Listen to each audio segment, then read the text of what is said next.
This has been a tough 2 weeks for Bitcoin, down 18% from the highs. We've seen $20 billion of liquidations occur 2 weeks ago, and the price continues to rally and get rejected. Not only that, we're also towards the end of the cycle, 3 years up from the cycle low. It seems like everything is working against Bitcoin right now, in terms of the bulls, that is, to get to these extraordinary prices that we were promised. 200K, 500K, $1 million Bitcoin. At the moment, I think things are hanging in the balance, almost the highest they've ever been. And the reason for that, I'll explain in today's video. On top of that, it seems like some of these metrics are just not going to get met through this cycle to get to that point of selling BTC. And it could be the case that the majority of these Bitcoin market peak indicators are essentially going to hold people into their positions until it is far too late.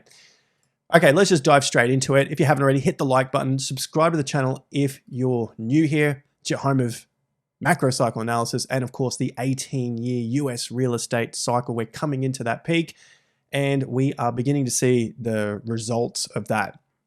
So I'm going to start off with the analysis for Bitcoin short term. Brief update, because we saw the rally yesterday. We got to $10,500 rally off the low, and it exceeded the prior rally, $9,000. Now, this is on the Coinbase chart. The most tricky thing, because of that $20 billion liquidation day, that huge bar down, on some exchanges, this bar is very, very low, comes in at $100 or $102,000, whereas on Coinbase, it's $107. So if we take a look at Binance, which is a very highly traded market, there is a lot of trading going on there. We can see that the rally from that low to the high, $14,000, and this low to this high is $10,500. So although the rally is the same on these charts, the current short-term rally around $10,500, it's the rally prior that is larger for the Binance chart, which means we still have not exceeded it on Binance, but we have exceeded it on Coinbase, meaning that there has been more buying activity happen in this rally than the prior rally. So that is really only the short-term saving grace to this chart, because it rallied, but then got rejected pretty damn hard. You can see we came very close to the 50% level. I'll take these off so we can see it. There is the 50%. It just fell short of it. On Binance, however, it basically kissed it. Yep, pretty much kissed it on the lips and and failed away from that point. It didn't like it, didn't like what was going on, and dumped from there. So 108,000 has essentially been the call for some time for support. Now you could get a little bit fancy, 107,200. You could get to the closes at 108,400 or the next swing low. You get the idea, but as a round number, around the $108,000 is really where this market needs to hold out. And I've been calling for this period now. This period meaning this week of October. Maybe we could even give it some grace and extend it into next week, but I really don't like the looks of that. Things seem to be struggling to hang in here to find a base to then break higher. If it can do that, so let's just look to the positive side. If it can hold here, 108, we get another couple of days, maybe a brief test lower, but the lows continue to get higher like this, right? And it can start to climb over the last third of the month. We're at the 22nd today, so literally 9 days to go. And it can break past this 50%. Then we can just put all this behind us, and it seems like the market is ready to get going again to test some highs. So that number is essentially 114 on your Binance chart. On Coinbase, 115. We look at the index, it's at a similar price point, low to the high. Look at that, 115. So really, Bitcoin needs to get above that midway point, and for a nice clean number there, around 115.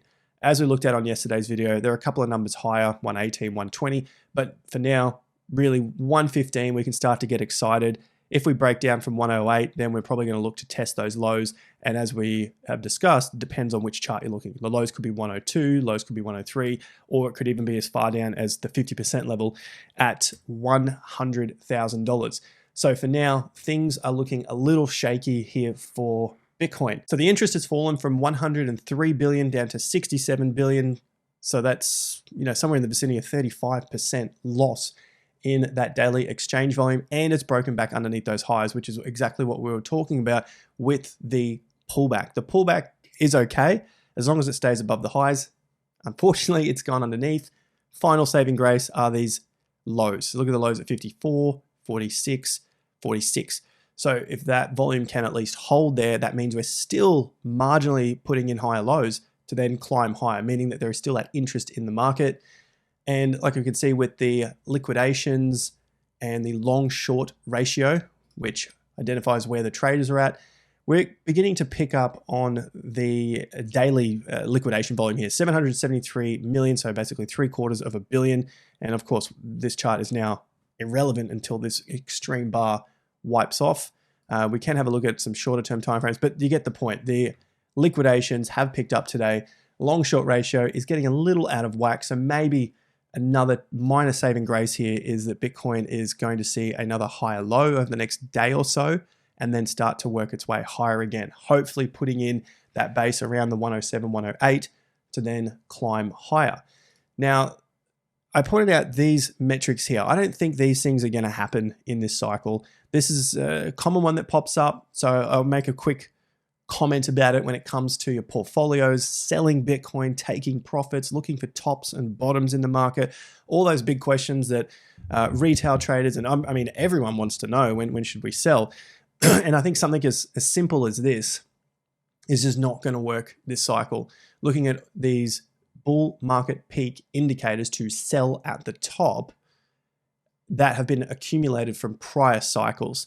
And it's not to say that this time is different. I think that these don't have enough data, they don't have enough historical relevance to list them on a chart to say that when this indicator hits the current reference, has it been hit or not, therefore then we sell some of our Bitcoin or sell all of the Bitcoin. And right now, none of them have been hit. And look at some of these forecasts.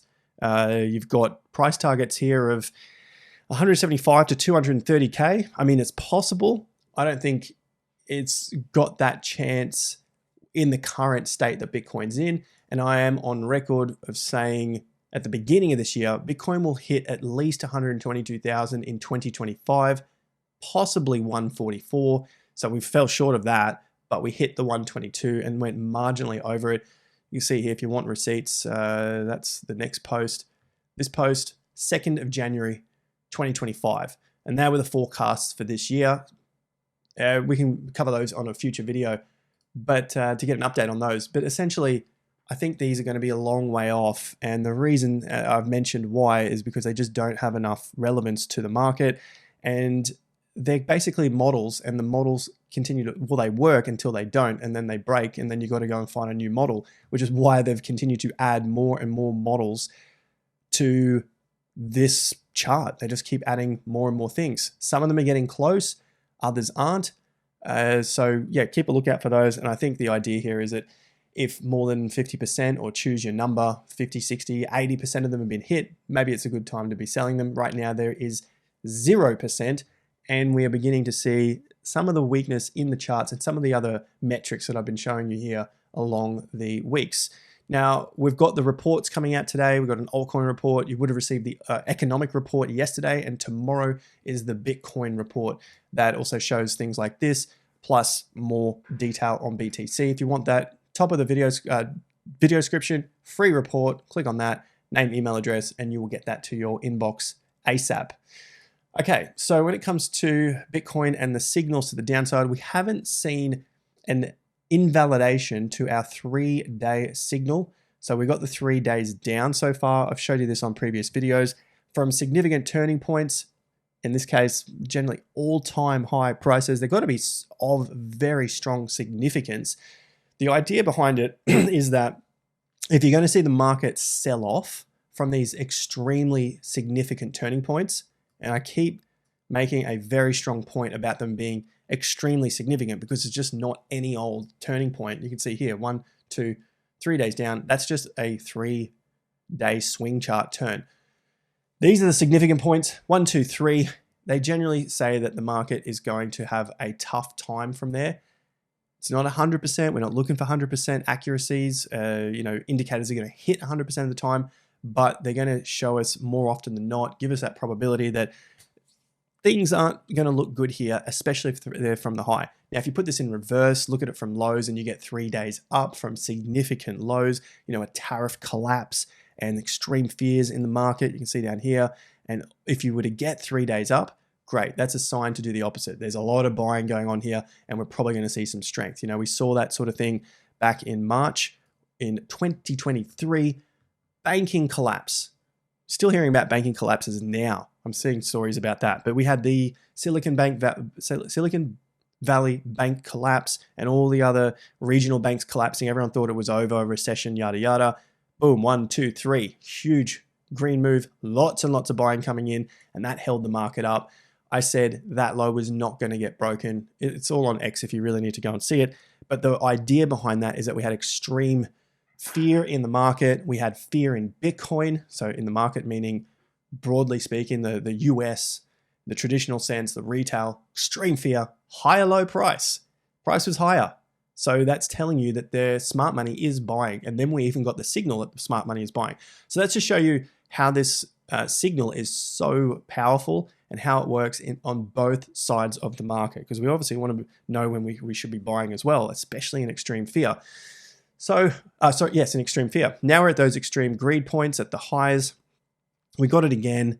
Last 2 times we've seen it 33%, 31%, 5 months down, 4 months down from that one. Hopefully we don't go through that, because if that's the case, I don't think Bitcoin has the time to come back from that particular low for this cycle. That would probably come into the next cycle if we were to see Bitcoin rise from that. So what I'm saying here is, if this rule continues to play out, this indicator plays out, the rules are, we'll probably see a significant decline, and it's going to take some time to get back to all-time highs. Now, I have shown before where this signal has been able to be met with an invalidation, like back in 2017. You got this significant high, 1, 2, 3 down, and then it quickly reversed out of there and invalidated the signal. We watched this and it didn't happen. That invalidation occurred, and then you had this bam, new all-time high, $20,000 Bitcoin, how amazing it was at the time. And then you had the signal again, 1, 2, 3 red days down off that high, and it collapsed the market. So we were hoping for an invalidation. We haven't seen that. The thing we've got left for BTC are the closing prices, and we need to see above at least the 115, which is the 50% level. So that's the next thing we're looking at. Now, the forward returns for Bitcoin are looking a little shaky here, a few percent down on the month. We have been looking at October being one of the highest green month chances. We take this off because October hasn't finished. That puts the percentage up to 73%, whereas at the moment it looks like it's going to finish red, which then drops us down to about 68%. So yeah, Bitcoin was looking like a green October, but we haven't seen that yet. 9 days to go. If we can get that turnaround, that could then spark a nice recovery for Q4, because that was part of my theory as well, thinking we've seen a consolidation through Q3, a new all-time high in Q4. We got it on the 6th of October, which is Q4, but we haven't seen that push through. So that is something to pay attention to now. And the cycle indicator, I think it's important to come back to these, because I've been talking about this for months, since this March-April bottom, probably more like April. And at the moment, we're beginning to see a divergence on this predictive cycle. So we've got a composite here of the 5 and the 10 year. Common question that comes up is why you're using 5 and 10 and not the 4-year cycle. I don't think the 4-year cycle has got anything to do with this curve. We're just looking for how the market may respond in the future. Are we seeing swings higher, lower? We're looking at the structure, not looking at the 4-year cycle of 3 years up, 1 year down, or any variance of that. This is what Gann did, 5 and 10 years. And then we have to know when things aren't following the cycle. So a couple of ways to look at this. The first way we've looked at it is just following it from day 0 and following it on each of the days. The other way is to line up the lows, because this is where those extreme events occurred, and then see how the cycle has progressed. And as you can see, lining up the extreme lows, so when those events occurred, combining 5 and 10 years ago and combining this year where we had the tariff collapse, well, you can see it was a much cleaner, closer to the action. But From the 17th, 18th of October, things have started to diverge here. So I think that's important to watch now over the next 1 to 2 weeks as we lead into the first week of November, because if this continues to diverge, maybe we see a low form where that high is. So we're looking for significant turning points on these dates. And if that's the case, maybe we do also see a rally for that November-December period, but it could be a rally into a lower high depending on how low this price goes, right? If this breaks 108, then we're probably going to come back and test this 100 to low 100s, maybe even 98, could go lower.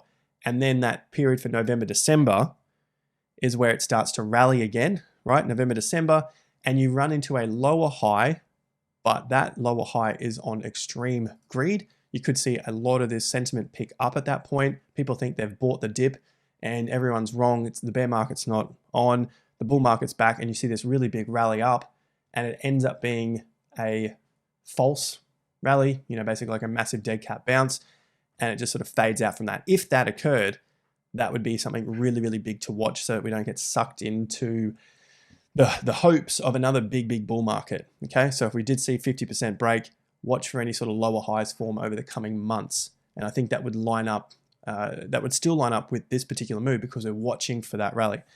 Stay tuned, pay attention with me. I'll continue to update you here when it comes to Bitcoin and this curve and how I'm using it, especially after seeing this divergence here in October. Something big to pay attention to, because at the end of the day, we don't make the price charts. We just look for the probabilities in the game and go with those. If we start to see divergences, I think it'd be stupid to ignore those divergences. The other thing that's unfortunately not playing ball, it's really struggling here for Bitcoin, is the USDT dominance. Yesterday was looking good. It fell, but has rallied from that point. Rallied back above 5%. It was under the 4.9 that we talked about yesterday. Ideally, it was going to close under that and then continue to work its way down underneath 4.75, then underneath 4.6, which would be strengthening to the bull market. Didn't happen. It rallied.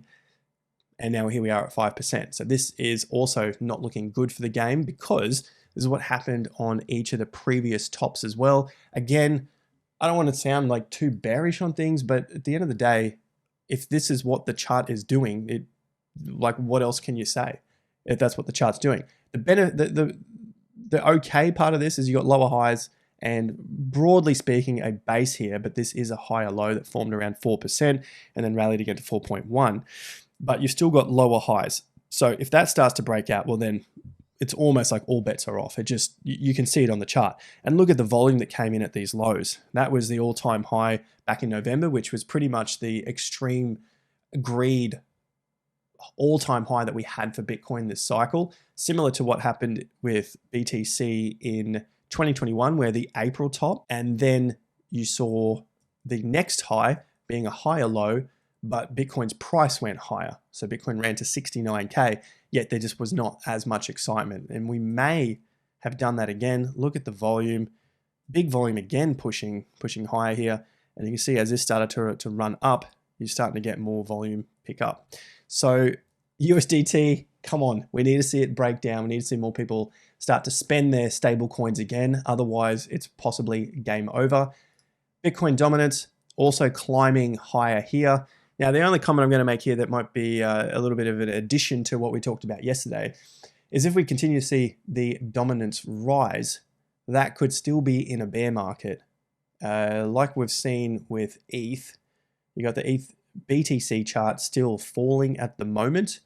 And if Bitcoin's USD and all the USD pairings are going down, maybe Bitcoin isn't going down as much. Therefore, the Bitcoin dominance would rise. And so people are waiting for this altcoin season, and I'm not sure whether they're going to get it. I haven't been sure for a long time, and I'm just saying I'm not sure. It just seems like there is far less chance of it happening because we saw that one big flush out in November. You can see here you had the November, December move for the altcoins, and then we really haven't seen anything other than that. If this breaks the high, we start the count again, so there would be no overbalance to this point of 56%. We would have to restart the count and move that to whatever top comes in, and that would give us the next reading for the overbalance, basically to get us to that altcoin season. For now, If we don't break the high of 66% and this starts to come down and breaks 56%, where this line is, that means this would be the longest decline or the largest decline as well for Bitcoin dominance through this cycle, which would be a positive for altcoins, and probably the cycle would continue on from there. As we've seen with ETH BTC, really no floor just yet. It's trying to, but there's no signs of that at the moment. Above 3.8% for a round number would be a good start for ETH BTC. That's going to be probably good stuff for the entire market. But until that happens, we're probably going to continue to see some bleeding out here. The lows for ETH, 3,400, and then just a touch below 3,200 for the 50% level. And you can see that it came up and just hit that 50% at 41 to the dollar yesterday, almost to the dollar. So we can basically get rid of that for now and just watch these next levels to see if some support comes in. Timeframes to the downside are 47 days from the high, and we watched each of these highs come in. We talked about it with this high being 137 days from the low, and throughout this entire cycle, that's what ETH has done. Look at that, 160, 150, 130, 140. Very, very repeatable timeframes that it's done from its low points. And once it hits those 140-ish days, 150 days on average there, it's done pretty significant declines. So I want to think that this time is different. And of course, we know how stupid that is saying it. We have to keep following what the charts are doing. If this breaks down from the low at 3,400, then this count will extend and we'll be able to see how much further it's got there. There's still the 50% level, $3,200, but we are underneath all of those highs now. Holding above that would have been the ideal point here for Ethereum. Now, can the stock market keep going higher while Bitcoin doesn't? We looked at that yesterday. The answer is yes. We've seen it before in 2014. So the 18-year cycle is continuing on at this stage, but maybe without Bitcoin. Maybe Bitcoin's found its top. The time I would change, well, we're kind of in this rock and a hard place yet. We haven't broken the lows at 100K for a round number, still sitting just above 108, but it hasn't broken past 115. We get past 115, we're all on board again, everything's going. We break down from 100, we'll have to start to switch to the idea that maybe it is going to be a lower top that's forming on any sort of bounce back. And then we've also looked at the market sentiment. We're still sitting around extreme fear. So there's some things that are just hanging in there at the moment for BTC. But coming back to my point of the cycle, Bitcoin running higher, S&P can continue higher like it's done through 2014 when Bitcoin went on a bear market, like it did in 2018 and again in 2019 when Bitcoin was in its bear market. And then marginally in the last one where it ran up for another about 6 weeks, Bitcoin topped, and then the S&P ran up for about 6 weeks from that high. This time, maybe the S&P has got a little bit more, even after some corrections, and Bitcoin's just doing what Bitcoin will do. Maybe a bear market, we have to wait and see. S&P 500 at the moment, following similar to the 5-year line that we've been tracking. This period looks like it's going to be the tricky part here. And if that's the case, it might also mean that it's going to be tough for people to want to invest into Bitcoin and altcoins if there is still a little bit of uncertainty in the price here for the S&P 500. And we know for the S&P 500 that we're at extreme fear, or we were at extreme fear. Now we have this on our indicators here, S&P 500. Let's take a look. S&P 500, there it is. It has sat in fear for some time now, dropped into extreme fear as well. So it's not in as bad of a position as what altcoins and Bitcoin are at. It is sitting there. It's got a slightly higher low, so it does have the potential there, but I think it's still got this range to go through for the S&P 500. The NASDAQ also going through its grind, but just slightly stronger here. It's got more of that grind to go, so I don't think this is going to be resolved anytime soon. And we have seen precious metals get absolutely annihilated over the last few days after everyone lining up punch-ups, all sorts to try and get their gold and silver. Silver now down 13% from that high, nearly $54 an ounce, now down at 48 after hitting a low there of 46.80. And gold also getting slammed after a weaker test of that high. We're down 8.5%. Now just a little touch above that, 4,100. It hit a low of around $4,000 after hitting 4,400 an ounce. And your other weaker charts are your platinums and palladiums, getting even more slammed to the downside. High to the low, 18% for palladium, and platinum high to low is at 16%, coming back to their July high. So you can see the weakness compared to gold and silver in a stronger position than platinum and palladium. Look at where they came back to, basically their July highs, whereas gold's July high is all the way back here, much, much further down. So choose wisely with which cryptos or altcoins, I was going to say, which precious metals you're investing in, especially if this is a local top. I don't think it's going to be an all-time high, but I think there is the chance that we go through something like this, another test of the highs, maybe slightly lower, slightly higher, but it takes quite some time. Look at these consolidations over the precious metals. And in that space, you might start to see a little bit more excitement come back to the stock market. So it'll take back the interest compared to precious metals. People will forget about them again, go back to their everyday life, and then they'll start to think about precious metals at some time in the future when things start to turn really, really bad. But for now, we're potentially in the process of a local top here for precious metals. So if this has been on your radar for an entry point, follow us along at TIA Premium or TIA Investor on our website here. Get the reports, and we'll continue to update you here on the channel as well. Thanks again, guys. I'll come back to this in a future video looking at the returns on Bitcoin and altcoins. Of course, XRP not doing so great. But for now, I'll leave it here as a shorter update, slightly, than previous videos. And yeah, like, subscribe, all that sort of good stuff. And I'll see you at the back of the next one. Cheers, guys.